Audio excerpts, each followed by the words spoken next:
Well, if you can't tell, I'm a graduate of the Mark MSX School of Japanese Pronunciation. Do you have your diploma? I have my certificate. There you go. Shoot the Core Cast.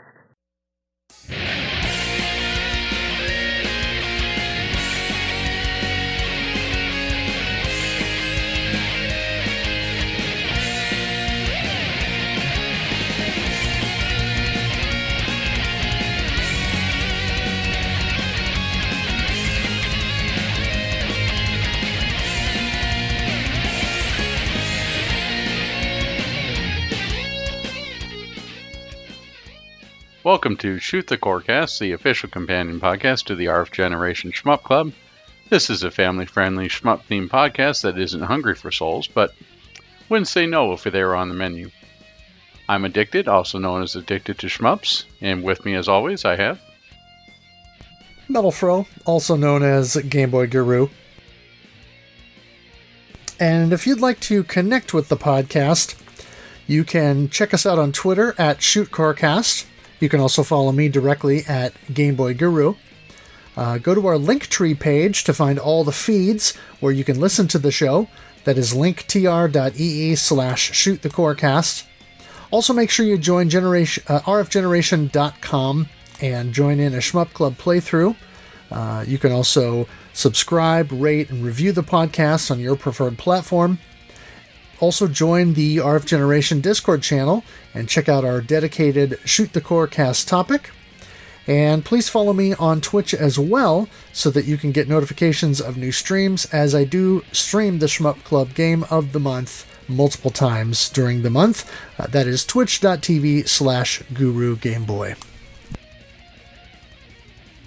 All right, and speaking of Game of the Month, we have our question of the month for October 2021. And it is, if you could make a shooting game or STG better by changing one thing, what game would you choose and how would you change it? Our first response comes to us from @ChrisBChips, like that name. Gradius 3 Arcade. Tone down the difficulty at least a little bit. This game it's plain cruel during some sections. Yeah, I think that section is probably stage 2 onward. It's definitely a hard game and something that's going to require a lot of practice. Thankfully, these days we can get it from arcade archives and put in virtual quarters instead of actual quarters. Yeah. @Fun1cc didn't offer a game, but just a couple of general suggestions. No more checkpoints. No more suicide strategies. Yeah, with the game, it could get a little bit troublesome when your best way to deal with them. It's sort of neat to do that to reduce rank in Battle Garega and stuff like that, but it could become sort of troublesome when it does involve skill and it gets to the point of just knowing that you have to do a certain thing somewhere. I always found that maybe a little bit unfair. And plays a little bit into the really, really old arcade mentality stuff that with Tower of Duraga. You know, it's a secret to everyone, including the designers. You just randomly try stuff until it works. So our next comment comes to us from Faux Macho, one that's very general and applies to the genre too. If that is, I have one life showing, and when I take a hit, then that will be my last life, not getting a game over. Shikhondo is guilty of this. @NeedNewShorts says, Task Force Campus. One of the coolest looking shooters with fun mechanics I've ever played. But I can just barely beat the first boss, even on easy mode. Gradual ramp up of difficulty, such as something like Habroxia, with more or better power-ups and upgrades, or longer life or stronger, would have ruled. You know, I think we should start a GoFundMe so that way he can change it to has new shorts. All right, our next comment comes to us from Ad Hauser. Ginga Force, adding arcade mode. Oh, that would be a great one. Yeah, Hauser always repping the cute shmups. All right. At you old so-and-so says, add twin bee bells to R-Type. That's an interesting suggestion. I don't know that I've ever considered that. Or even if you were to take Twinbee, just make a R-Type cute 'em up. It would be interesting in itself. Our Parodius. Oh, yeah. Everything's just got googly eyes now.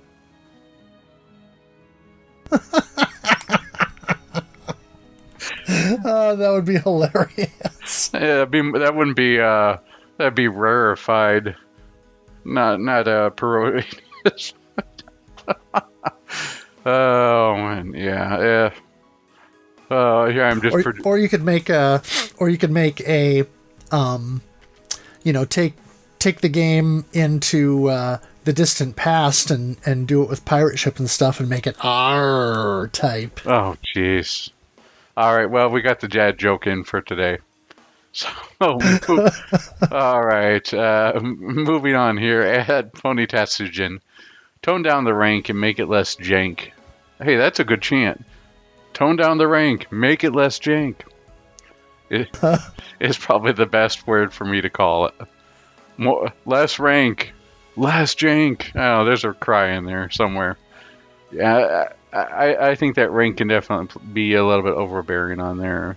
And Battle Garega, as fun as it was, with just by like pressing the start button, you're already increasing your rank.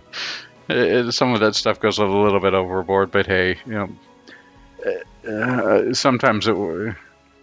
Wonder if there's a sign out there that says sometimes, does Ibarra hate me or is it just me?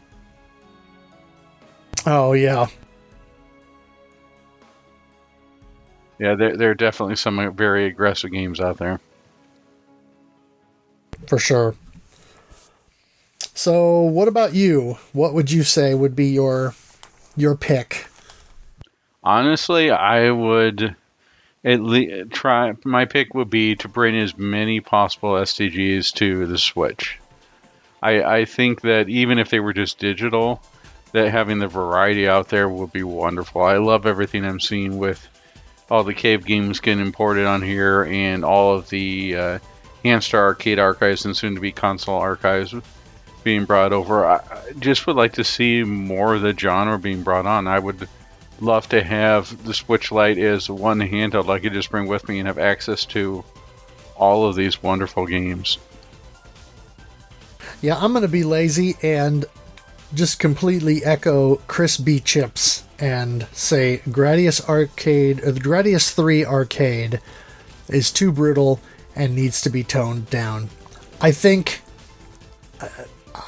if you look at the game and looking at it a bit more beyond the episode, because it's been a long while since we did an episode about the game, but I think now looking at it and sort of comparing it to Gradius 2 and Gradius 4 and the other games that kind of came out around that time, I think Gradius 3 was probably a little undercooked, and I think if they could have spent a little bit more time refining the difficulty and make it a more natural difficulty curve, it would have definitely benefited the game. Obviously, they were trying to make money and make it more challenging. They thought this was going to be the last game, so they kind of wanted to go out with a bang, but instead, what they ended up doing was going out with a punch to the face to most of the players who weren't up to the challenge. So yeah, I'm just going to go with that because realistically, that's where I'm at as well. You know, it sort of reminds me of that quote from the infamous quote from Don Matrick, where he said, you know, you don't want always online, you don't want all these features, or you want to play offline. Well, we've got something for those people too. It's called an Xbox 360. Sort of echoes those statements there. You don't want to play Gradius Arcade, it's too hard for you. Well, we got something for that. It's called Gradius 3 for the Super Famicom. That's true, and certainly I would rather play that version. I think most people would on there. I mean, even with the SA1 chip, which is really a lot of the slowdown, it seems to be the preferred version. Well, thank you everyone who participated and answered our question of the month this month. I kind of put it out there a little bit late in the cycle, so I apologize we didn't get as many responses, but I still think we got some good feedback. And speaking of good feedback, we got good feedback from our participants for this month. They were MetalFRO, Addicted, Volmacho, B.Reality, Reticulon, Mobichan, Random Retro, and Corkman. Thank you all. Yeah, so let's get into the game here. We played Shikhondo Soul Eater, and this is from I guess I would call it a doujin studio called Deer Farm. And I did a little bit of research, and by did a little bit of research, I mean exactly that. There's not much information about them on the web. I did find an old blog website of theirs that kind of details some stuff of some of their older games and stuff leading up to the release of Shikhondo. But since Shikhondo came out, other than a couple of updates that were on there about the physical releases and stuff like that, it's kind of been dark. So I'll just share a few details that I found. They started out in 2009 as according to their blog, a team of 4, 2 graphic designers, a musician, and a programmer. And I did not find names. Shikhondo Soul Eater appeared on Steam Greenlight in April of 2016 and then released October of 2017 on Steam.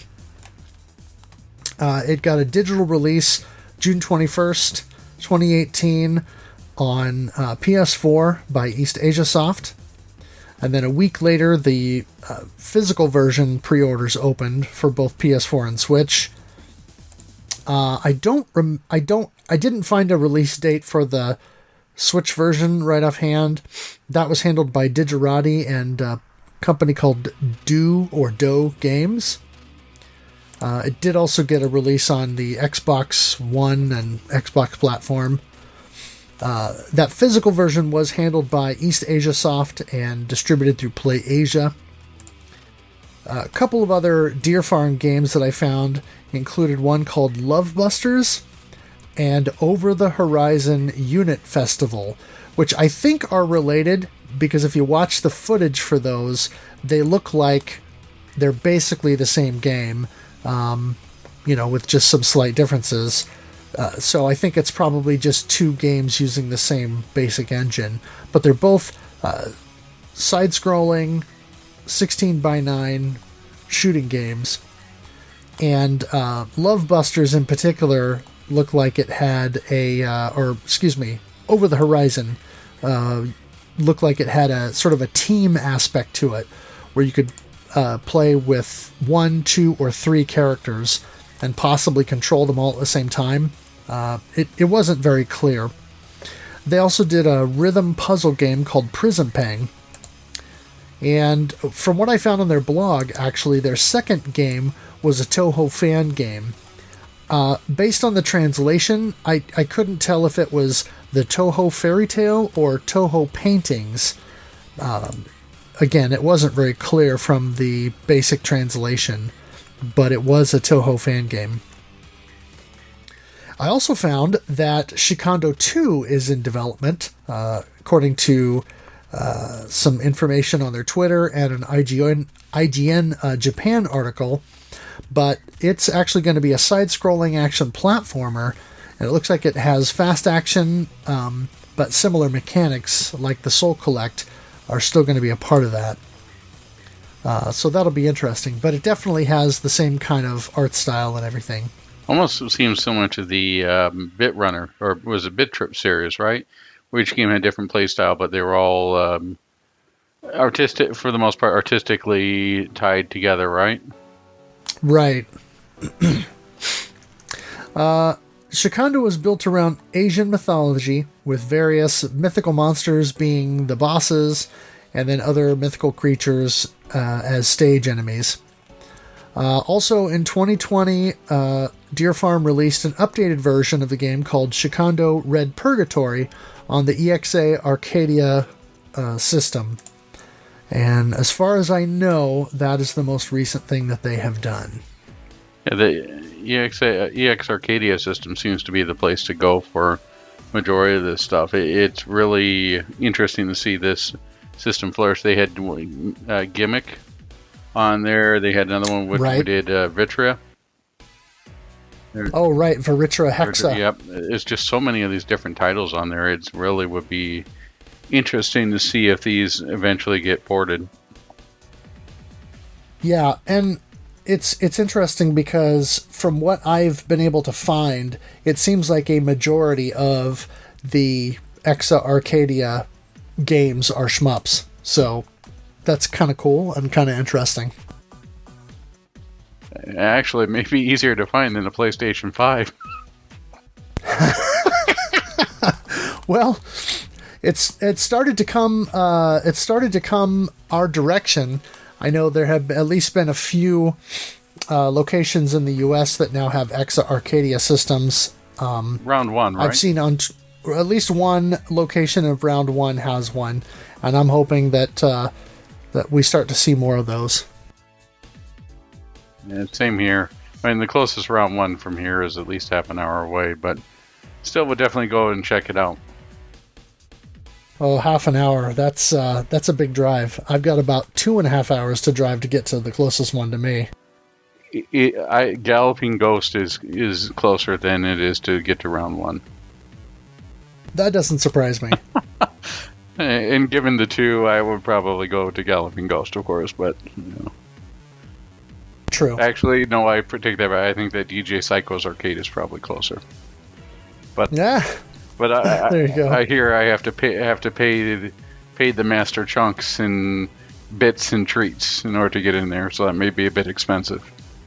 Oh yeah, well, just as long as you bring the cheesy craze crunch, you're all right. All right. Moving on here to the gameplay for Shikhondo. The game has 2 characters, and there's not a lot difference in there, but I think once we go over there, you'll see which character most people gravitated towards. We have the first character is a Grim Reaper, or Shinigami. She's a woman with a wide shot that narrows during focus. Her soul mode lasts a little bit longer than the other character, and I've tried using this character for the majority of the time, but I think, as with most people, they went with the second character, so as a girl, because the wide shot isn't that much wider than the girl. It just gives you like 2 little dots at the end of it. It's almost as if playing as the Grim Reaper is the harder mode or harder difficulty mode. Because you can, right. Yeah. And to give better context to that, the girl is she's a narrowed standard shot, but her homing option, she has homing options. So instead of the 2 on the left, the extra shot on the left and the right, her options just automatically go to it. And with a lot of the stuff that you get later on with the bosses, you're going to need that homing, because you're not going to be straight down below. With this type of stuff, it almost feels like this game suffers from some of the same issues that Demonizer did, where you've got so many bullets flying around you, and if you don't have the extra options to take stuff out, you're stuck directly beneath the boss, which is nowhere where you want to be, and leads to death more often than not. I would imagine that the majority of the people playing chose a girl as their character. How about you? Did you start out with the Reaper and then went with the girl, or? Yeah, I started out with Grim Reaper and then tried the girl, and mostly stuck with her the rest of the month. I did go back to Grim Reaper just a little bit, but yeah, I almost exclusively played with the girl. And the game itself uses a 3-button system. 1 button to shoot, and you hold for rapid fire. 1 button to focus and to slow down your movement. And 1 button to engage Soul Collect, or as a bomb maneuver to clear the screen. It's basically, those of you familiar with Crimson Clover and so like that, it basically is a bullet cancel when you do the Soul Collect. It changes all of the on-screen bullets into points, and then it collects them. And then you get a little bit harder bullet patterns for a little bit until the meter runs out, and then you end up collecting bullets again. And in order to fill up that soul meter or the bullet time meter, you need to engage the focus shot and then get as close to the shot as you can in order to fill up a circle. It's, it reminds me a lot of the Crimson Clover, where pretty much like always be breaking. It's sort of the same way. It's like always be grazing and get as much as you can of that meter filled up, so that way you can get the big juicy cancels. As Mark loves to say, but there's not a lot to the system, but it definitely, there's nothing that I would say really needs to be added as far as mechanics on here. It's simple, but it works. Right. If a player has soul collect bombs, you can engage a soul collect a second time while active to clear the screen again and gather souls at a higher rate for a larger score bonus. Yeah, in reality, for the most part, you're just going to be holding on as you're filling up your meter, and then when you come across one of those bullet sponge enemies or a mid-boss or a boss, then you're going to unleash it. Unleashing it for the popcorn type enemies just doesn't really do much for your point bonus, because they die so quickly just from your standard shot. You want to saturate the field with bullets before you can activate Soul Collector or Bullet Time. Now, once souls are collected, your gauge depletes if you are not shooting, so the number of souls you end up with at the end of the stage will be significantly reduced if you're not constantly shooting. Yeah, it's, for the most part, this game has a good steady rhythm, and I rarely found myself just sitting in one place or holding down the fire button. And rather than lives, the game has a hit system. You start with 4 hits.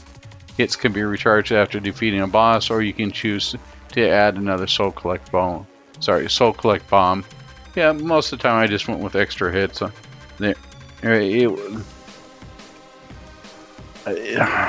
would say, I think that the having the live system definitely made the game easier than what you normally get out of, let's say, either a cave game or a rising game. But I didn't find at any point that I thought it detrimented the game. Yeah, and I think it was nice to have the life system instead of, or the hit system instead of straight up lives, because then you're not dealing with checkpoints or with respawns and things like that. It's just you take a hit, your rhythm gets interrupted for a little bit, and if you're in the middle of Soul Collect or what have you, it just sort of knocks you out of that. But so that the pace of the game and the rhythm doesn't get too terribly interrupted. Yeah, and one of the points that I want to bring up here, that we've gotten at least some of the basics out here, is one of their previous games we had mentioned was a Toho fan game, and this game really feels like it grew out of their project. Like they wanted to do it with their own IP. It feels a little bit more like an evolution in some parts. In other parts, it feels really tied to those ideals. In Toho games, at least the ones that I have played, stays to a very tried and true pattern. Where with Caves, I think at one point you were telling me it deals more with geometric patterns and easily perceivable to the eye, where a lot of these patterns can go all sorts of different directions. And it's all about micro dodging as you make your way skillfully across the playfield. And I mean, you see that a lot with the Toho type stuff, and they're especially with like the third boss, and especially on the fourth and fifth boss, you get some sort of really crazy patterns. I know DJ Psycho, I mentioned that at one of the streams. He says, "What's with all these crazy bullets going on?" There are bullets that were going up, there are bullets that were going down. It was more, you had your typical pinwheel that you would get, and we saw used in Assault Shell, that a lot of games like to do now. I know even Cave did a couple of that stuff, that like on stage 2 of Ketsui, the end boss there. But you get a lot more diversity in this, and no, the game itself feels like it's fine. It's a good game, but you can see that it's very rough around the edges. It doesn't have that, that polish. And I think in calling it a dojin game, that's probably right. It's not quite up to the caliber that you would get out of one of the higher tier developers, or maybe if M2 had a chance to work with it, they could add in some stuff. You see some of the ideas in there. I mean, they were smart enough to put in a boss rush, so that allows you to go back and practice against everything without having to go through all the stages. But at the same time, having the ability to do replays or something like that, and to add in there would be a nice thing. It needs some quality of life features, and it needs to get some of its rough edges narrowed about. I know we'll get into this a little bit more with the graphics, but there were some parts where the scrolling of the background just seems sort of bland and didn't seem to jar as well, or to flow as well with the sprites that were on screen. A little bit of a jarring effect. I mean, those of you who have lived through the early 2000s and have seen that weird Quiznos commercial with the rats, where they sing "We Love Your Subs," will get an idea of what type of jarring animation we're talking about, where something just seems odd and it's not quite there. And I think that you sort of get that with some of the Saturn games too. Like when the things were a little bit early and they were going away from sprite-based games into that sort of early 3D era. You sort of get that a little bit of the quirkiness where not everything lines up, not everything's as smooth. It's certainly an interesting choice, aesthetic choice on here, and I know as we go into people's thoughts on here, there'll be a little bit more to that. What is your take on the gameplay as a whole?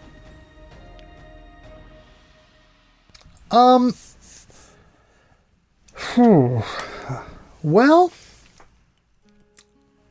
I think it was solid. I mean, there are a number of shooters that kind of combine grazing with Danmaku style patterns and things like that. So I mean, it's not all that much different from a lot of other games in that respect. But I do think that there's, I don't know, it's kind of hard to put my finger on it. I think you're right in that there's definitely some Toho DNA in there somewhere. And with the way that the patterns are different from how you get a lot of this kind of bullet hell style game, it does feel a bit different, and I found it a little bit harder to adapt to, I guess. And maybe that's because I just haven't really dove into the whole Toho world yet. And that's on me, but I've been focusing on other things. So, yeah. Yeah, a lot of the weird patterns and stuff really struck me. I've been playing a lot of Imperishable Night, and some of the patterns in there are the new one, which I don't know why, but I keep on call it incessant pudding. It's not that. It's like endless caravan or something like that, or irreproachable marketeers or something like that.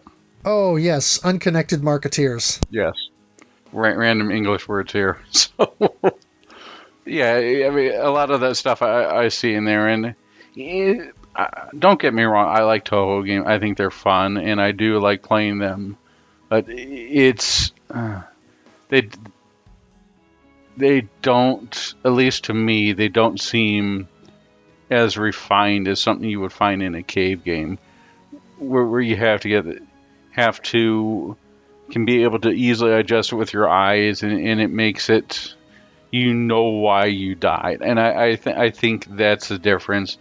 The Toho patterns are like, oh cool, I just made it through this entire mess and I was able to survive. Look how cool I am doing it. And it really teaches you great fundamentals, and that's why a lot of people who start with Toho become really good with Cave. But I think with Cave stuff, if you were to die, you know why you died. Like, oh, I messed up and I went left when I should have went right. It's a lot easier to see, and I know that you had some frustrations where you said, I don't understand what this bolt pattern wanted me to do. The directions were not clear enough. And right. I think if the point is, where if you can't identify after playing a little bit what the heck you're supposed to do in a game, then the game is not doing a good enough job of visually leading you of what you should be doing. And I think that's the failure of the game, not of the player. That's a good way to put it. So now that we've talked a little about the gameplay, so let's talk a little bit about the stages. There are 5 stages in total, each with a unique boss based upon Asian mythology, Korean, Chinese, and Japanese. Oh geez, now I gotta pronounce this one. The stage 1 boss is... I think it's Shingi Wanyo. Wanyo? Yeah, a woman who floats and shoots at you, who has separated body parts in phase 2. And this is what we're talking about when it sort of gets into what we'll call the Quiznos effect. Right. It seems a little weird here, where like parts of the body seem to be rendered better than the others, but that's all right. Yeah, and I can't remember the name of the puppets, but we talked about this on one of my streams, where the bosses, their animation style has this specific kind of look to it, where you've got these puppets that people make where they're made out of paper, and the different pieces and parts have either sticks or strings or something that you can pull on to sort of move the arms or things like that. And that was kind of how the boss animation appeared, as if each limb or each segment of the body was different and sort of being pulled on a string and in kind of static movements. And it's sort of an interesting look that sort of, I think, matched well with the graphical style, the aesthetic, and sort of we'll get into the graphics later, but kind of the general, you're flying over a sort of painted background kind of look and feel. And so they all kind of have that odd movement to them. Just a quick note, the stage 1 and 2 bosses, I got the names directly from the developer because it was in an interview that they did. The other names, I'm guessing based on a little bit of research I did. Sounds good to me. Much better than names I'm sure I could have come up with. Alright, the stage 2 boss is Chenhui, a woman who was partially eaten by a tiger, but she became a parasite in the tiger's mouth. That sounds like the name of an anime. That people, some of the stuff is just being so long on this stuff. You know, it could just be called, Iseki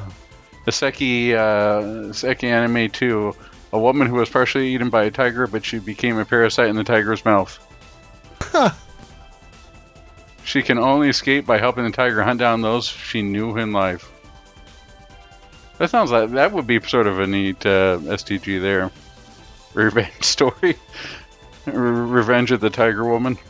Yeah, and the stage 2 boss is what earned the game a partial nudity in the in the rating, because it's like the woman's torso hanging out upside down from the tiger's mouth, and so she's hanging out and her head is down toward the ground and her hair is kind of dragging on the ground, and her arms are down as if they were sort of like the front legs of the tiger. But yeah, she has no clothes. So people were warning me about streaming the game on Twitch, and I'm like, well, yeah, but people stream God of War, so this, I could probably get away with this. And it's a little less obvious because the design is such that it's not that overt, I guess you could say. There's... I'm trying to word this in a way that is... Well, you weren't streaming BMX XX, so I think you're okay. True. But yeah, I mean, the design makes it obvious that... It was a little... It's risque, but it's not over the top. Right. That's a good way of putting it. Yeah, and the stage 3 boss is Jogumo. Oh, wow, that sounds like a bad French accent. Yeah, I think it's Judogomo. Ah, that's better. Or Judogumo. It's a Spider Woman. That sounds bad, doesn't it? It sounds like a... sorry, I know I'm sort of making fun of this, so I won't cut this out here, but Judogomo, it sounds like... You just remind me of that, the 1978 Japanese Spider-Man. Oh, okay. Yeah, was it Spider-Man? Where Spider-Man got his special abilities from his father, who was an alien. They completely changed all the storyline around, and he had to go avenging his father's death. Oh. I mean, it is Joe Gamo, or How I Became a Teenage Spider-Woman.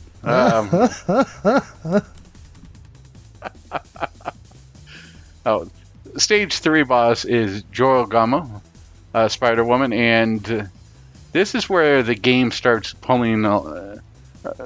stops pulling punches on you and starts getting really tricky, especially with the third and fourth phases, where the bullets will go up and the bullets will go down, and they start moving around in all sorts of different directions. It's not too bad to get through the pattern, but the stages 1 and 2 are relatively pretty easy.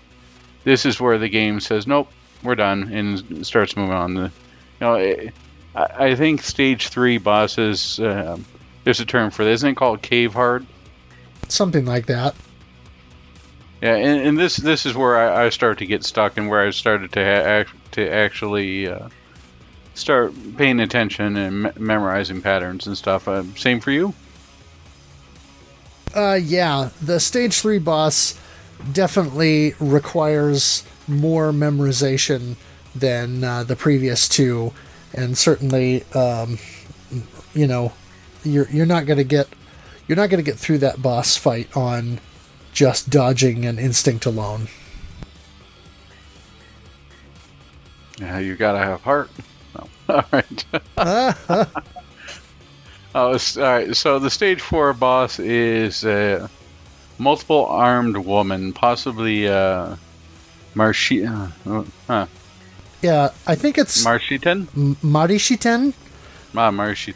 Yeah, when I was looking it up, there's several mythologies, Asian mythologies, of a multiple armed person, a man or a woman, and I think the base mythology is Indian or Buddhist mythology of Marisi, and so there's a few different variants, but I think it's based on the Marishiten, the kind of Japanese rooted version of that mythos. Well, if you can't tell, I'm a graduate of the Mark MSX School of Japanese Pronunciation. Do you have your diploma? I have my certificate. There you go. Yeah, so she's playing a baglama. Is that close enough pronunciation? Which it looks like a mandolin. Or Yeah, similar to that. I think it's a baglama. For initially, I thought it was a shamisen, but those generally look different and they're more squarish in terms of the base body design, and they usually only have 2 or 3 strings. And so this was a little bit different. One of the reasons I thought it might have been a shamisen right away is because of the deal that she uses to actually pick the instrument, which is, instead of like a guitar pick, it's a much larger thing that almost looks like an ice scraper, called a tsugaru, or something similar, like a bachi. And so that's one of the reasons why I initially thought it might have been a variation of the shamisen, but baglama was the closest thing that I could come up with in terms of the type of instrument that she plays. And this boss here is where the game starts suddenly going. You need to know the mechanics. You need to be able to break. You need to be able to micro dodge. You need to be able to do everything, because you won't survive without. And you got to know the patterns as well. Oh yeah, stage 4 boss.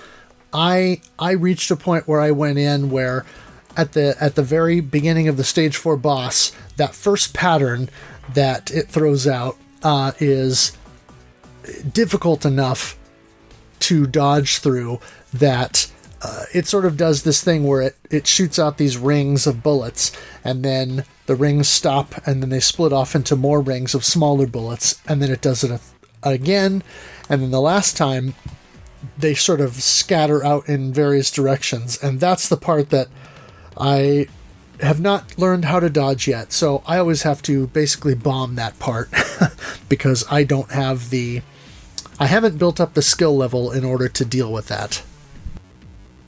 Yeah, it was definitely hard, but I gotta say the next boss, the stage 5 boss, was one that pulls no punches whatsoever, and you really have to know what the heck you're doing. And that boss is Rokuro Kubi, Yeah. a woman with a. Did I get that right? Rokubi. Oh, Roughly. well, shoot. You can blame my sensei, Mark. Okay. She's a woman with a long neck that can move around like a snake, and the patterns that come from this are, rough. Yeah.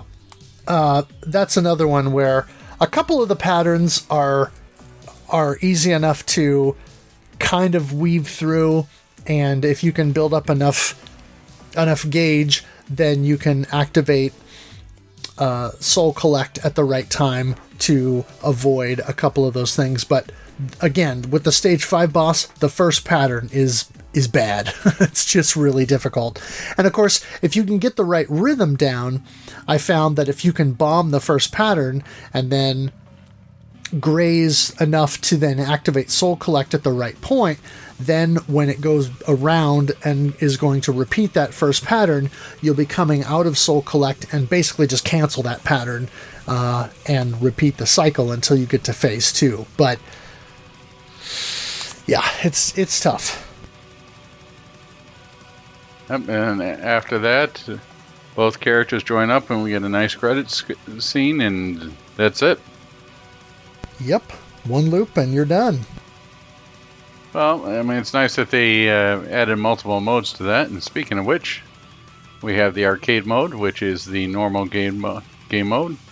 The boss rush, which you fight only bosses, earn 1 additional life and soul bomb after each successful encounter. Novice or beginner mode. I didn't try this mode. I'm not sure if it comes with a regular set of stages, because I know you could choose your difficulty in the arcade mode. Yeah, I need to go back and mess with novice mode, but I didn't give it a try during the month because I felt like if I did, I would probably stay there until I got a clear, and then go to normal mode and be frustrated. And so I decided, no, I'm going to push through, and I'm going to stick with the normal arcade mode. Then we have Contra Hardcore. 1 life, no continues, but the soul gauge charges twice as fast. Customize, a customizable model that lets you change some base game options, and local co-op. I haven't tried the local co-op or the customize. The customize looks might be sort of fun. Yeah, I messed with customize once, but I didn't really know what I was doing. I was just kind of messing with it. That's exactly how I play fighting games. So yeah, most people are going to be playing for the arcade mode on there. The local co-op could be sort of nice there, but most people are going to just be playing either the boss rush or the arcade mode. Most likely the arcade mode. So, we spoke earlier in the arcade mode, there are several difficulties. The first one being easy, which you obtain a 1,000 times bonus at the start at stage end for all souls collected in lives in stock. Normal, obtain a 2,500 bonus for souls collected in lives in stock. Hard, obtain a 5,000 bonus for souls collected in lives in stock. And extreme, obtain a 8,500 bonus. I played a little bit on hard and didn't find it as difficulty as I would originally thought. I didn't try extreme. What did you play on? Mostly normal? Yeah, I didn't stray from normal. I do know that in the interview that I read with the developer, that early feedback from some playtesters was that the game was actually too hard. So they scaled it back a little bit, and the game's original hard mode is what became extreme. Oh, wow. Because I found that the hard mode, at least in the first couple of stages, was pretty manageable. Once you got to like stage 3, though, different story. Sure. Alright. So, one thing that I did notice on here, I'm sure you did too, is that there's no score-based extends. Yeah, or I don't know if there are score-based extends. I certainly didn't encounter any, and no one mentioned it in the thread, and we had at least 2 people that got a score of 2 billion or more. So, if there are score-based extends, they might just be much, much larger. You gotta roll the score counter and then you get your extend. Yeah, counter stop. Alright, any more input on the gameplay? Oh, yeah. After each stage, you can choose a reward. So you can either choose to get a soul bomb or refill your life. And I think if your life is full, then you'll get an extra hit. I think that's how that works. Good to know. So let's move on and talk a little bit about the graphics. We kind of already touched on this, but I thought the graphic design, generally speaking, was quite striking, and the initial impression was good in that the title screen was really nice, and the sort of layout that the game gives you is really pretty. The background that scrolls looks like a painting, and like I said, it looks like you're sort of flying over these painted locations. There was someone on the Shmups forum who described the look of the game as Toho meets Vanillaware in a kind of an early thread about the game, and that's not too far off the mark. Obviously, the characters don't quite have that Vanillaware flair, but it does kind of have a little bit of that sensibility to it. The color palette throughout the game is kind of muted in some ways, except for some of the bullets that the bosses throw out. They can be a little bit brighter and more colorful, which is actually a good thing, generally speaking. Some of the enemy bullets can be hard to see, though, because one of the things from a graphical standpoint is your shots actually take priority, which is a bad thing. So there are times when enemy bullets are coming in and you won't see them because your bullets are overlapping them. So that's a bit of a problem. I didn't run into that.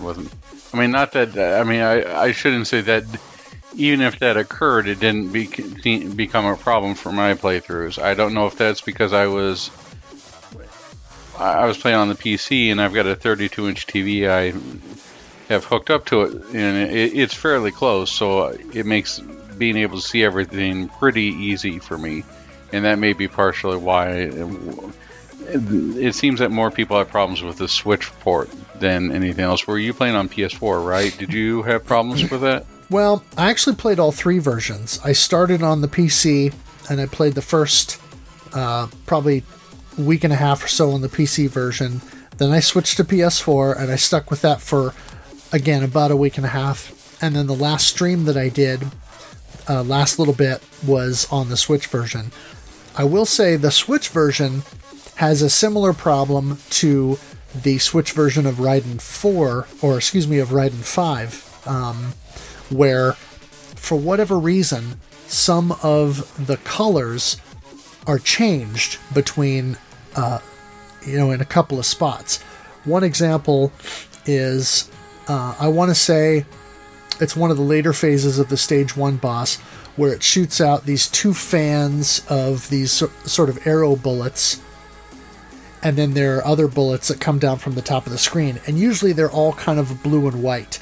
But for whatever reason, in the Switch version, not the fanned arrow bullets, but the regular round bullets coming from the top of the screen were changed from the blue and white to something that more easily blends into the background or is a little bit harder to see. I don't know if that was a purposeful choice to make the Stage 1 boss more difficult, or if it was just a color choice that they made because of something to do with the Switch port. I don't know. But I felt like it made the Stage 1 boss harder, but not in a good way, because it was a cheap way of making it harder. Speaking of cheap ways to make it harder, I keep thinking back to your stream where the game locked on you for... kept saying warning over and over and over again. Yeah. Well, and that's something that I think I want to get into when we get to final thoughts. But, yeah. Overall, graphically speaking, I do think that parts of the game, visually, the enemies are kind of a mixed bag. Some of the enemies have cool designs, but a lot of the standard kind of flying enemies that come in and just shoot one bullet at you or whatever, they're kind of boring. I mean, they're sort of like flying, ghost women or whatever. I can't think of what you call them, but those are kind of boring. But like some of the other, and I can't remember the right name for it, but the demon wheels and some of the other enemies are nice and have decent designs and stuff. But really, it's the bosses that are the draw in the game graphically. But there's some weirdness, like the Stage 1 boss comes in, and it's this, this cute lady who comes in with this cool funky hair, and she's all up close to the screen.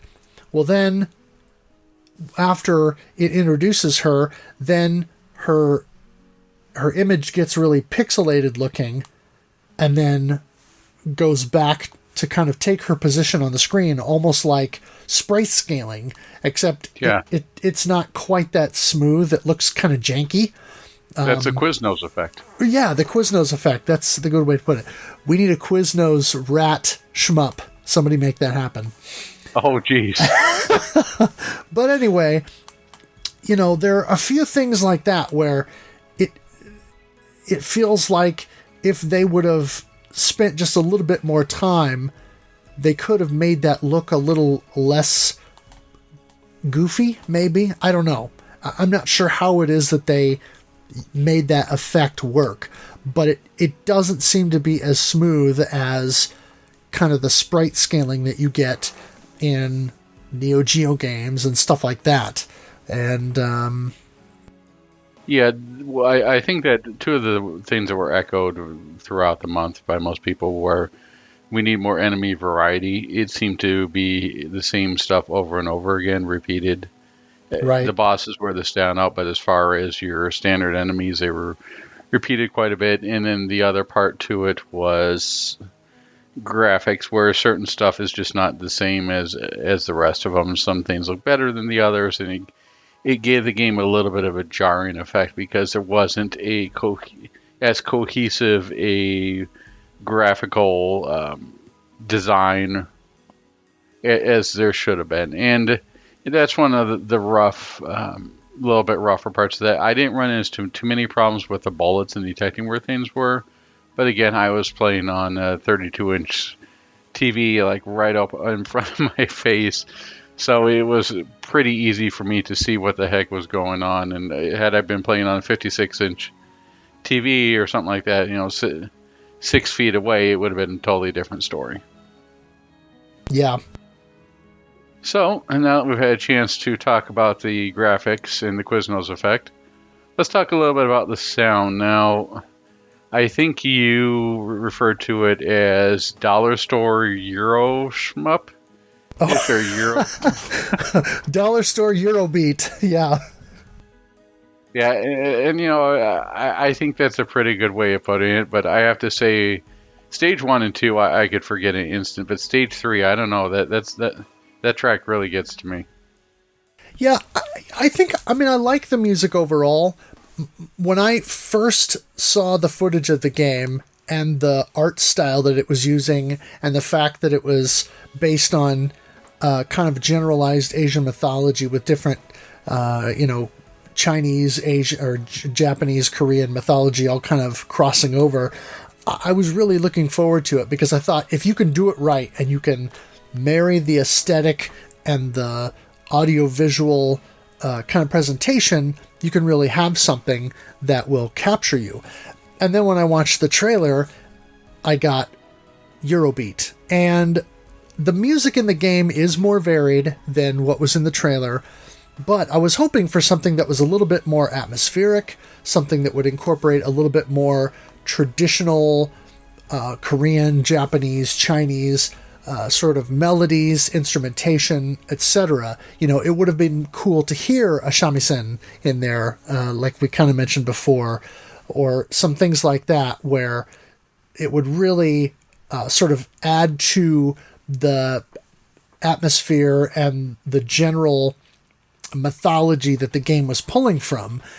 So I think that would have helped with making that more cohesive.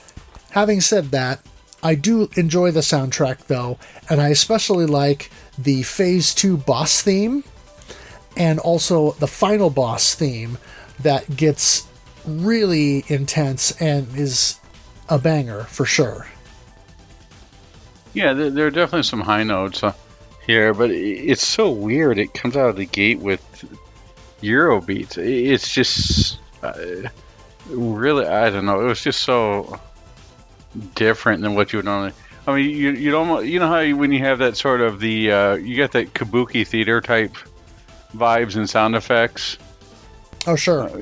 Yeah, it's sort of people who played Samurai Showdown sort of get the idea of what we're talking about with some of the sound. That's what comes to your mind, not this sort of Euro techno. It's just weird, a weird choice. I mean, it's not terrible. It's definitely not the mosquito scene in your ear terrible or anything like that. It's just odd. But at the same time, it's not something that you would immediately hate. It's not like you're listening to, they all of a sudden switches to the best of Kenny G or something and you're ready to go drive off into a ditch somewhere or something. Right. It's serviceable.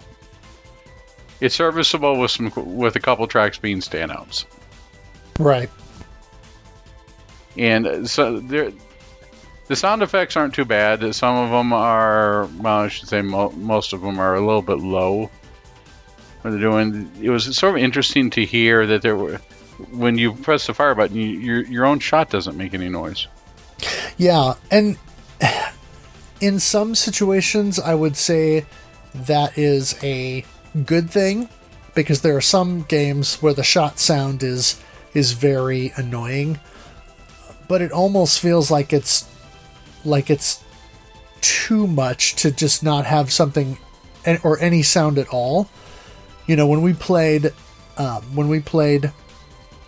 Assault Shell last month, I felt like, you know, that was a well mixed sound effect for the shots. They weren't obtrusive, but they weren't so low in the mix that you couldn't hear them. It was there, it was present. You knew that it was feedback that you were doing something. You were shooting, you were accomplishing something, but it wasn't so dominant that it was taking away from other sound effects like explosions and things, or from the music.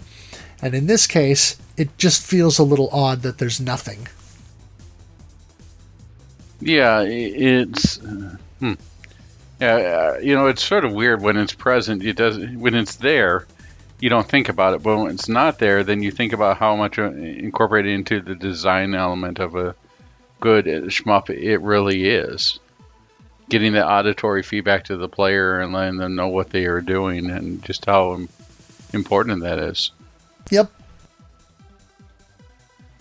Speaking of auditory feedback, some of the voice work, such as the first boss's laugh or the screams when you defeat the first phase of each boss, are particularly well done. Yeah. I don't remember who it was, but when I was streaming the game early in the month, someone commented that the first boss's laughs were kind of creepy. And I thought that was good. Yeah.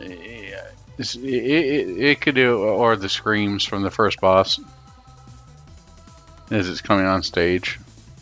Right. You know, it definitely has some good things with the audio. Again, I think the whole thing that's echoing about this is it's a good game. It just needs some refinement and smooth out the rough edges. And I think that's really hard to do for a four-person studio. It seems almost like this game needs an editor, and I'm thankful that the I almost called him Idol Master. I feel so bad for the creator of Demonizer. Oh, Iori. Iori, thank you. I know it began with an I. I'm very thankful that he was able to receive constructive criticism and figure out some of this stuff and get through it in order to make a better game, because it's. I think that when Demonizer does come out on a console, it has a chance to hit a wider audience, and I think that being a one-man team, it's sort of hard to. You're almost in sort of like an echo chamber where everyone's telling you, "Well, this is fine. This is what we get back," and I think it sort of has this effect here. You see what it could have been, and then you see what it is, and it just doesn't meet with your expectations. And when you could see what it really could become, when you think about it, most of the shmups in here either fall into sort of like a military style, like you get with Gradius, or maybe they're a cute 'em up on here, or the things are pretty well defined. It's not like someone does really any breakout STGs where someone goes, "Oh, that is something new." I mean, the closest that we're coming to right now was with dealing with roguelike elements, right, with Project Starship X. But a lot of stuff it goes unexplored. People go with a wacky, I guess you get Freedom Finger and that type of stuff. But stuff that plays upon different mythologies, especially like Eastern mythology, or even Indian or Hindu mythology, it's quite rare. And I think that could be very well done in a STG, and something that would go far. And as you said earlier, you see the potential for this. It just needs its edges smoothed out, so that way it's a fine product. And it's just a shame to me, because I could think of what could have been. Sure. Well, before we read the game last rights, let's talk about the scoring. Last right. Wow. On this episode of Shoot the Corecast, get ready as we bury. No. So I just made a few notes here based on a couple things that we talked about on the forum, and then kind of my observations. Basically, most of your score is going to come from collecting souls by activating soul mode after charging your meter. And as you noted, a lot of that's going to be in boss fights. Now, soul mode gives you a 2 times multiplier, and then when you activate the second level soul mode by basically bombing during soul collect, that gives you a 4 times multiplier. And so ideally, that is where you're going to get the most. One thing that Brando or B.Reality mentioned is that you can milk the bosses infinitely by grazing, getting a full meter, and then activating Soul Collect with a screen full of bombs. Collect the souls, and then when the meter runs out, it'll do another collection.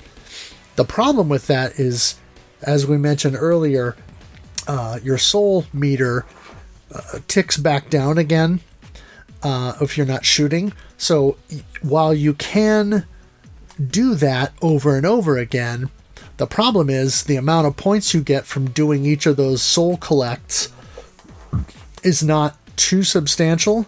I think he said something in the 10 to 20,000 point range for every time you do it. So that requires a lot of milking, because if you engage in the game's systems and you graze and you activate Soul Collect at least a couple of times in the first stage, and then throughout the boss fight, in the stage 1 boss fight, you're going to end stage 1 somewhere in the, I'll say 35 to 50 it's either 35 or 350 million. I don't remember where, but you're going to be scoring a lot of points already by the end of the first stage, just by engaging with the game's systems. So that kind of point milking seems sort of useless, because you have to just do it over and over and over. So, and then obviously the other thing is trying to no miss is also going to be a big benefit, because the more lives or hits that you have, the more souls you collect during each stage boss fight, or stage and boss fight, then the higher your end stage bonus is going to be based on the multiplier that you have. You know, the 1,000 for easy, the 2,500 for normal, 5,000 for hard, and 8,500 for extreme. So that's kind of the basic synopsis on scoring. Was there anything else that you noted while playing from a scoring perspective? Not really. I mean, it seemed pretty rinse and repeat with get close to as many bullets as you can and wait for the screen to fill up with a mid-boss, or with the basically anything that was non-popcorn, and then fire it off, rinse and repeat. It was pretty standard for scoring. Yeah. Alright, well, now that we've covered pretty much the basics of the game, let's move on to everybody's impressions of the game. Our first thoughts come to us from @Reticulon. Normally, I'm inclined to give a game some time and opportunity to grow on me, but there's one issue I'd like to put out here from the get-go: lag. In particular, Switch lag.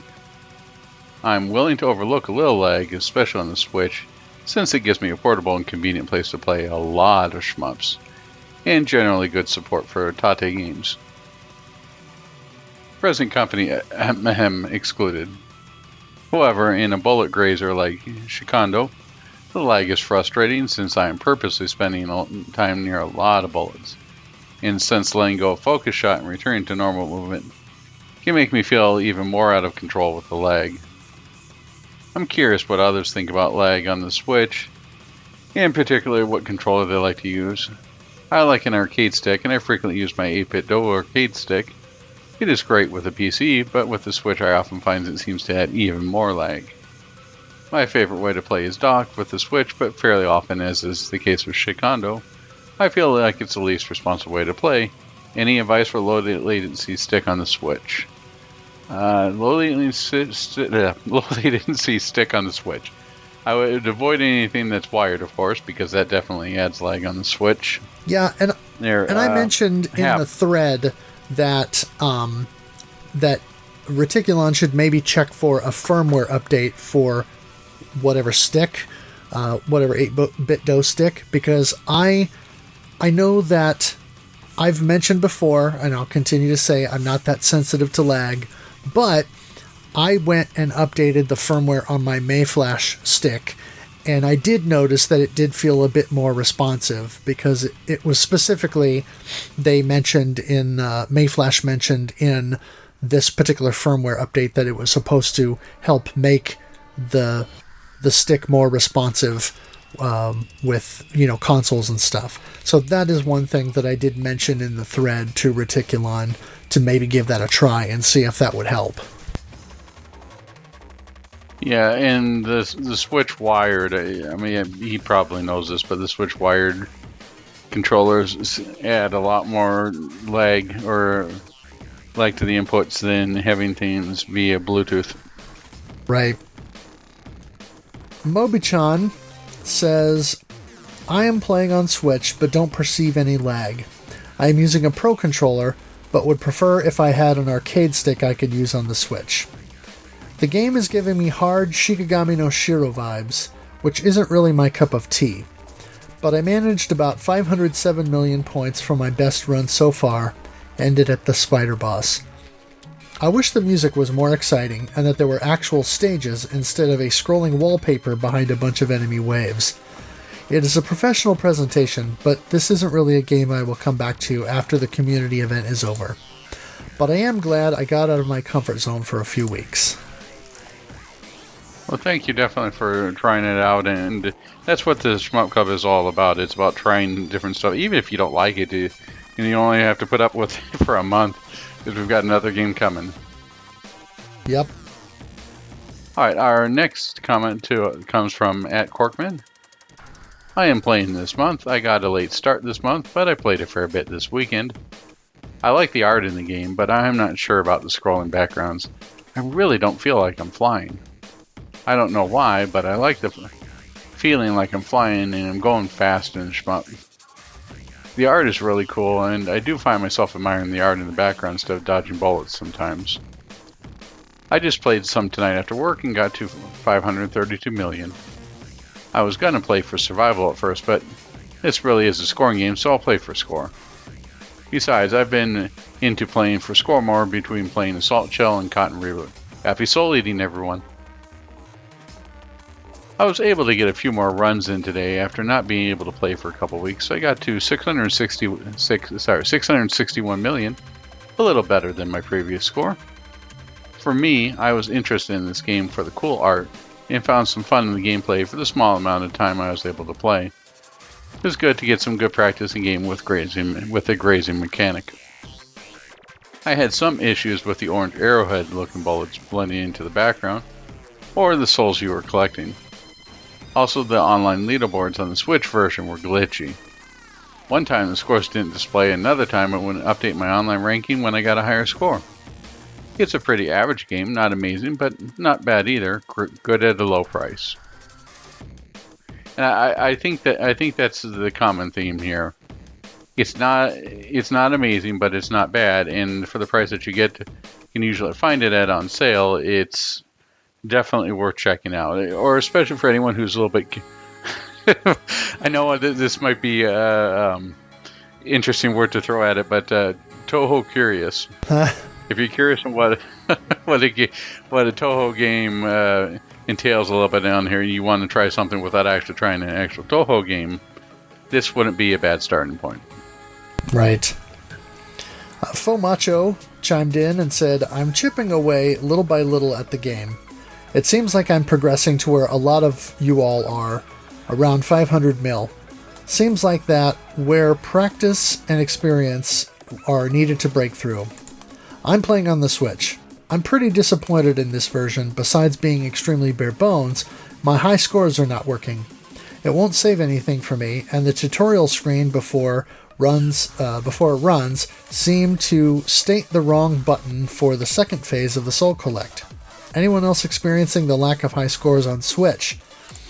I will say, I think the scoreboard has to have a Nintendo Switch Online, just like the PS4 version had to have PlayStation Network subscription. There was no local leaderboard. So if you don't have the online service, that may have been why the scoreboard wasn't working for you. Well, too bad you don't have a physical version, right? You can just go to the last page of the manual that says notes and write down your score. Right. Later in the thread, Fomacho said, "Solid progress today. Something odd going on with my Switch and this game with both the Pro Controller and handheld, where occasionally the inputs don't register. Or worse, the character randomly charges forward. Huh. I understand the game a lot better, and focusing on scoring makes the game more fun. There isn't just a lot of enemy variety otherwise, and perhaps boss rush would be more fun. With that, I get the rhythm it's asking me to play at. Is it that fourth boss that pretty much has you charge during the first half of a pattern, dodging to the side, then unleashing? There's no other way out. The publisher has a short video explaining some scoring. Soul Collect mode equals 2 times points, second Soul Collect mode equals 4 times points. So basically, I've been grazing bullets in the levels to charge and engage the soul meter as much as possible. I like that mechanic because I've already played Danmaku Unlimited 3 a lot." And for final thoughts, Fomacho said, "My final thoughts about this game is that it's a very good concept, but truly just unfinished. With a revision of bug fixes, color changes, and some less pixelated assets, on Switch at least, this game could really shine. The Soul Collect mechanic is a bit deeper than it appears on first credits. The 4th and 5th bosses mandate activations at certain points, so the player better have one ready, but there is usually enough wiggle room to quickly charge up and release one. And those patterns are timed so the end of power-up bullet cancel saves you from the pattern once again. To my recollection, there is just one spot at the beginning of the force boss where I need to come in with a full meter, otherwise I will take a hit. One feature we haven't mentioned that I really like is the reward at the end of each level. Choose between soul or life. But what isn't explained is that you have 3 plus the one you choose will get 1 added to your stock. But if you are down to 0, soul only, 1 or 2, it will bring you back to a stock of 4. What I really like about this is that you can take a few hits in early levels and not feel the need to restart. Sure, scoring takes a hit because of the end-of-level bonuses are smaller, with less lives remaining, but I've been playing half for score and half for the clear. But also, the levels are too long and boring. There just needs to be more enemy variety." And mentions the high score. "I think I got a 2 credit clear at some point. I'd really like to get a 1 credit clear, but the last 2 levels are a bit more difficult." Yeah, those last 2 levels are really what make it the bulk of the difficulty of the game. The first 2 are pretty easy. The third one is manageable, and the last 2 are pretty darn hard, no matter what difficulty you play it. Yep. All right, our last comment comes to us from @BrandonOReality. "So it seems that Shikhondo Soul Eater does not have a timeout on its bosses, which is a huge oversight by the devs. You can basically just milk bullets and activate burst mode forever and ever and pad your score for as long as you want to. Pretty lame in my opinion, and I'm not going to do that, but I thought it was something worth mentioning and bringing up in here." Yeah, it's something that we brought up earlier, and thank you for pointing this out. It's something that, yeah, you probably get bored of milking the bosses before anything happens if you became good enough, but it's sort of like the high level play where people just in not Mushi, it's no, it is Mushi. I was getting Futari and Mushi mixed up, but Mushi on the 360, right, where you can stop the counter. So people were just sort of adding up their own scores afterwards. Oh, yeah, I think that was Futari, where they hit the counter stop. Was that Futari? I thought that was Mushi. Oh. But it's sort of along the lines of that, where you got to make sure that you can keep accurate kind of scoring, especially in a game like this, that where majority of it's built, the mechanics are built around it. Yeah. Well, speaking of scoring, let's just go over the high scores real quick.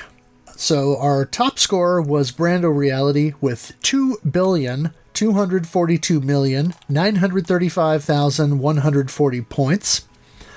Faux Macho came in second right at the end of the month and put up a score of 2,128,985,850 points. And then I had third place with 1,121,659,899 points. So, congrats. Pretty impressive. All right, so final thoughts here. Why don't you go first? Yeah, for me, this is a kind of a story of mismanaged expectations and missed opportunities.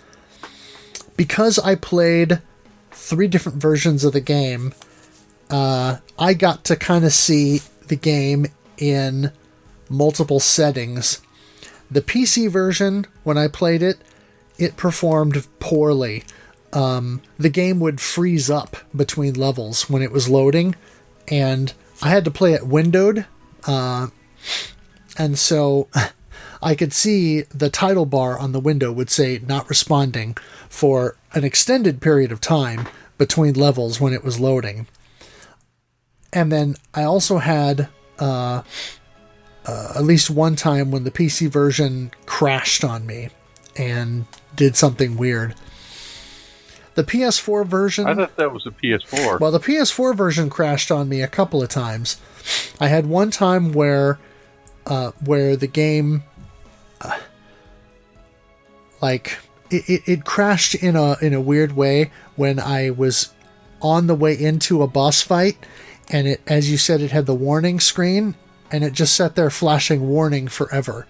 So I basically had to close the game and restart it. But there was one other time where the game crashed. Yeah, I'm going to make a bad joke here, but it was telling you to play warning forever. Nice.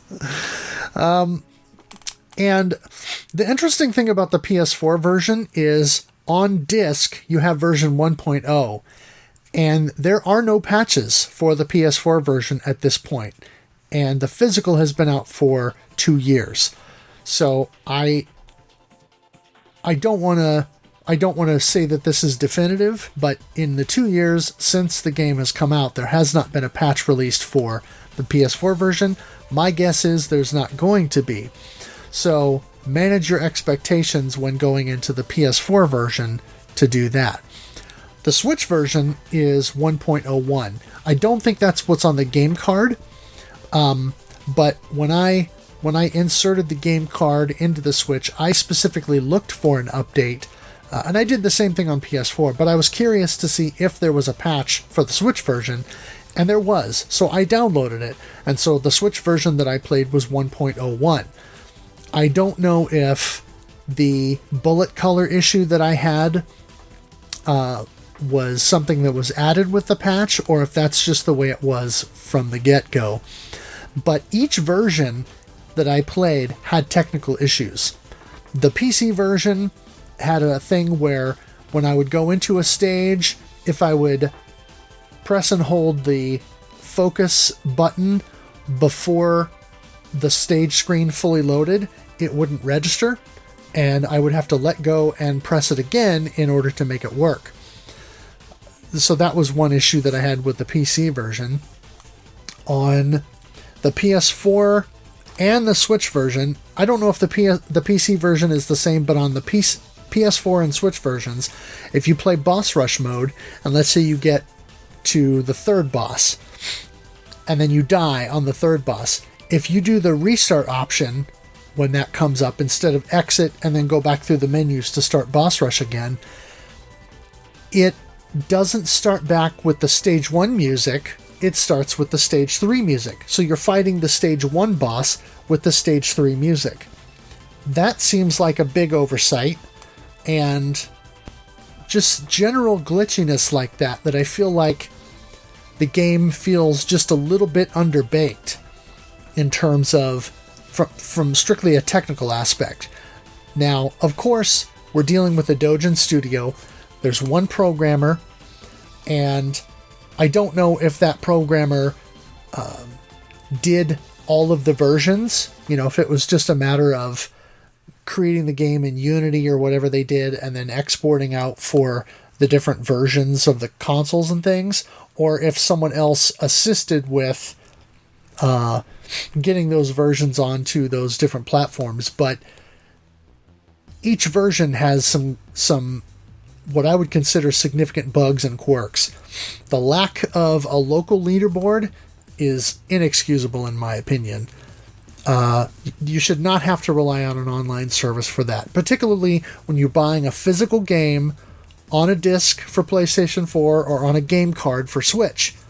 If you want to use the online leaderboard, that's fine, but it should still have the ability to save those scores locally. So, in my opinion, that's a big problem, because the PS4 version, for me, because I don't have the PSN service, the only scores I could get were if I took a picture or snapped a capture of the screen at when after you die and you get the continue option. That's the only way to capture it. So that's a big problem in my opinion, because this is obviously a game that you're going to be playing for score, or at least that's the focus of the genre.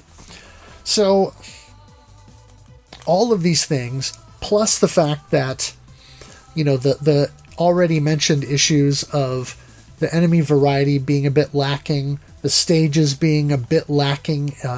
I don't think things really ramp up until stage 4, where you start to have standard popcorn enemies shooting more than one bullet. When the popcorn enemies start doing spreads of 3 bullets, that's when it starts to get interesting from a stage perspective. I still don't think it's fantastic, but at least at that point, it feels like, okay, now there's a real challenge being presented to me during the stage. I'm not just getting through the stage to get to the challenge, which is the boss. So I feel like stage 4 probably should have been stage 3 at a minimum, in terms of the amount of additional challenge that they present to you. The boss rush mode was fine, but it really would have been helpful to be able to do individual boss practice or individual stage practice. So again, all these extra modes that they added are nice, but as Mark MSX I know has harped on this quite a bit, and I'm starting to see more and more value in this, that if your game doesn't have a robust practice mode, particularly one like this that is a Danmaku style and is going to be more focused on a 2-tier scoring system with your soul collect, you really need to have the ability to go in and practice these levels. So all of that said, plus my initial disappointment with the music not really matching the aesthetic that much, it all kind of comes together in what I think is a lot of missed opportunity. Now, I'm going to balance that by saying I still think the game has merit, and I still think it's worth playing. I don't regret purchasing the physical versions of the PS4 and Switch game, and I'm not looking to sell those off now that we've played it. I don't see myself coming back to this game anytime soon, but it might be something that, as I grow and develop more in the genre over time, maybe it's something I'll pick back up again when I feel more confident in, being able to handle some of those more random patterns. Maybe after we get into some Toho games more and I start to get a better feel for some of those more dense random patterns or seemingly random patterns, maybe that'll help me to learn to read this stuff better, and then some of that stuff in the stage 4 and 5 boss fights will start to make more sense. well, at that point, then it might make me want to come back to this game and take those on. But I do feel like there's enough here to recommend people play it and check it out, but it's a case of good, not great. I am curious to hear or to know what changes they made with the Exa Arcadia Red Purgatory release, and if some of the things that we have discussed here and that the participants for the month kind of discussed, if some of that stuff is maybe changes that they made or things that they tweaked to sort of improve upon the game. But realistically, I think, again, this is a case of good, not great, and it's something that while I can't wholeheartedly recommend it, I will say it is worth checking out, and if you can pick it up on the cheap, then it's worth a look if you like this kind of game. Yeah, well said. I mean, I think that as I was giving it last rites, as you said before here, I think this is a story of the little dojin that could have been. There was a lot of potential on here, and it was easy to see why. But I think, again, there was a lot of missed potential with the way that the final product came out. It's not necessarily terrible, but it could certainly stand to be better. It's definitely worth it for those who are Toho curious or those who are looking for something different or maybe just to play for a little bit. It's certainly been really cheap on the eShop. And I know I've seen some Steam sales that's been, Steam sales, it's been pretty cheap. So I think at most I paid, maybe $5 at most for the digital Switch copy. Is that about how much you paid? Actually, I had the Switch physical, so I played that. Oh, okay. But it's relatively frequently on sale for $5 or less. So it shouldn't be that bad of a hit to the wallet for people to give it a try. It's just don't go in there expecting. The trailer makes it seem maybe a little bit more awesome than it is with the music aside. But it could definitely do with some polishing up of its rough edges in there, and I certainly hope they get to do that, and one day we get to try the EX Arcadia version. I would recommend it for people if they were curious. Try it, but again, I wouldn't grab it on sale. So that way, if you don't like it, then you don't like it, and you're not out that lot of money. Well said. I try. So, speaking of thoughts here, I've been thinking it's about time we discuss what's coming next, and that would be the used to be very expensive, but now you can get it for pretty cheaply from Retrobit, is R-Type 3 for the Super Nintendo and Game Boy Advance. Yeah, this is going to be an interesting shift from a Dojin Danmaku to a classic entry in a venerable series. Yeah, I still think it'll be better with googly eyes. All right. And then in December, we have something that's sure to get everybody involved. And we tackled Jackal, also known and Top Gunner. So I'm really looking forward to that. People say it's hard, but I remember that game being really easy as a kid. Maybe I just played it enough. Could be. Jackal is one of my go-to NES games, so I'm looking forward to going back to it. It's shmup adjacent, but we're kind of going casual for December because everybody's busy with families and the holidays. Everyone's attention adjacent in December. Pretty much. So I figure we'll go with something pretty casual. A lot of people will be familiar with this game. It's very easy to pick up and play.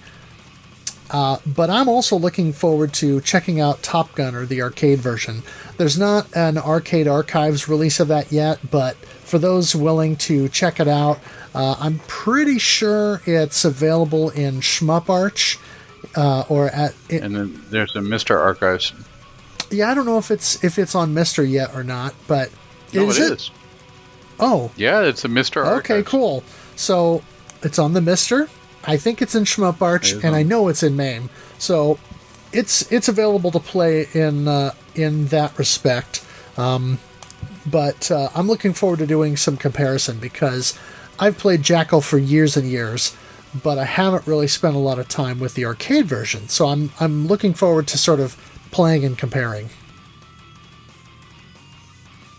So we would like to say thank you for everyone who joined us for the Shmup of the Month, and hopefully everyone found it, even if they found it wasn't something that they enjoyed, that they had fun at least trying it out. I'd like to thank Ed of Studio Mudprints and Bullet Heaven for the logo. I'd like to thank Kogosu for the intro and outro music. I'd like to thank DJ Psycho M1 for keeping things chunkable. I'd like to thank MetalFRO for streaming the games with a almost looks sort of like a pirate last time when you had one dog on the shoulder there. Yes, one of my two chihuahuas loves to perch on my shoulder. I don't know why. It's very cute, but it's occasionally distracting. Well, at least, it's not like when Chunks, the cat, goes inside the arcade cabinet and starts to munch on wires during the stream. That's true. I don't have that problem. Mine are pretty good about not chewing wires.